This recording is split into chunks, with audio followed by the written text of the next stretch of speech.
against Crystal Palace, and our match commentators this afternoon, Andy Gray and Martin Tyler. All right out there this afternoon, Martin? Not too blowy? Well, actually, Richard, now you come to mention it, it's very luxurious up here. Andy's sitting down like a grandfather on a Sunday afternoon in these posh chairs that we've got. Very relaxing, but we'll be pumping ourselves up for the battle ahead, and relegation very much the subject. And you just think, Andy, it's 40 years this year since Chelsea won their only league title. Arsenal won it 10 times, Tottenham a couple of times, but for the capital, it remains a remarkably poor return against the clubs from the Midlands and the North. I think it's a very poor return. I think it does surprise everybody, Martin. Perhaps it's the fact that too many clubs, and it seems strange to say, too many clubs in the London area competing at the top level for the largest prize. That may be, but they've got a huge catchment area in London. Easy to attract big players to the capital if they want them. I'm amazed that more league titles haven't arrived here. Well, Chelsea, as Dennis Wise was saying, badly need to win today to try and pull away from Crystal Palace and the bottom four places. So let's have a look at the side that Glenn Hoddle has named for today.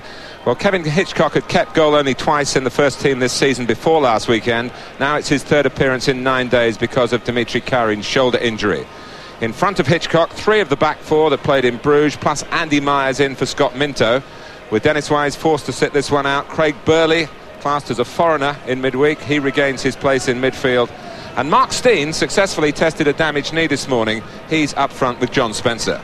Well, so often when we do watch Chelsea, we're used to seeing that diamond formation in midfield, but I think that they will change it a little today. I think they'll ask Spackman and Newton to get in there and graft in that central midfield area. Don't expect Nigel Spackman to go forward too often. His concern will be there. That will allow Newton, who I think is very good going forward, to get forward if he wants to.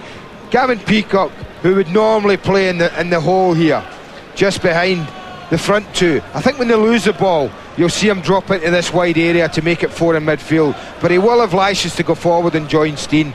I think it's important on this side, particularly with John Salako playing down that side, that Craig Burley does help Steve Clarke on that wide area. That will be important for them. Of course, it's two tiny tots up front for them. No Paul Furlong, but Steen and Spencer will be asked to provide movement, mobility and a threat for Chelsea.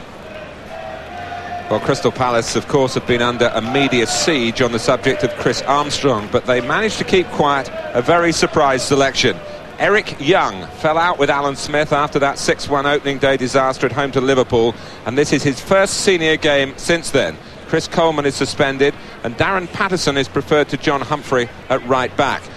In the absence of Armstrong, striker Andy Priest is brought into the side to start a game alongside Ian Dowie for the first time. And George Endar, the match winner against Watford on Wednesday, stays amongst the substitutes. I think we've got a classic match of differing styles, whereas you can see with Dowie and Priest up front, the attraction undoubtedly, and I think that the way that they will play is from the back to knock it up to the front too and get people moving from there. In midfield, they play almost like that in midfield, Martin, with the two wide men pushing on as much as they can, and Newman and Pitcher anchoring in that midfield area. But I think it's at the back where they've got to be really tight. There's no doubt Young and Shaw are capable of coping with anything that's driven high and straight towards them. But with Steen and Spencer, they're going to get movement across them all the time, movement in between players. And the one thing we don't know is whether they'll be able to cope with that good movement. Eric Young, Andy, you were very surprised when I broke the news to you. Well, I knew he'd only played one game, that being the opening league match of the season. Knew he was out of things, and well, I don't know whether they've sat down, Alan Smith and Eric had a long heart-to-heart and decided, listen, it's too important a time in Crystal Palace's season to be, if there are any grudges going around, to be carrying grudges or bearing grudges, and they've obviously sorted it out. And if Eric Young's good enough and fit enough, there's no reason why he shouldn't play, Martin. He could be important. His experience is vital at the moment. I'm not sure they've totally sorted it out, but they've come to the compromise that what's best for Crystal Palace is best for both of them. I think that's right. Well, the ground developments here, designed ironically to create, for Chelsea's benefit, a more intimidating atmosphere. But in fact, the home players really have been handicapped by a lack of space on this small pitch. And home wins have become scarcer rather than more plentiful.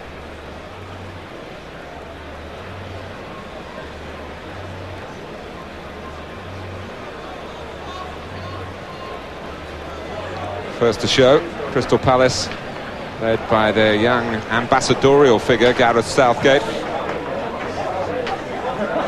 Mike Reid, the referee.